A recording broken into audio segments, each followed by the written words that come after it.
বাঁধাকপি আমি ধুয়ে কেটে নিয়েছি ছোট ছোট করে, আলু 2টা কেটে নিয়েছি ছোট ছোট করে, মরিচ ধুয়ে কেটে নিয়েছি। এখন অল্প ডাল দিয়ে বানাবো। ডাল আমি ভালো করে ধুয়ে নিয়েছি। তেল গরম হয়ে গেছে, আলুটা ভেজে নেব হলদি লবণ দিয়ে।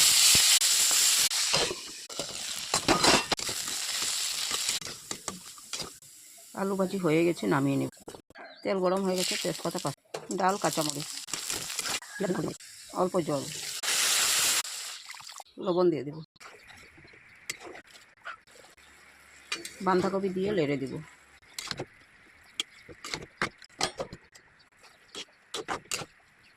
ভেজে রাখা আলু দিয়ে দেব।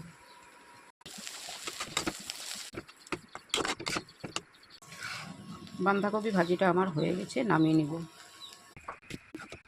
বাঁধাকপি ভাজির রেসিপিটা আমার হয়ে গেছে। ভালো লেগে থাকলে লাইক শেয়ার করবেন। Thank you.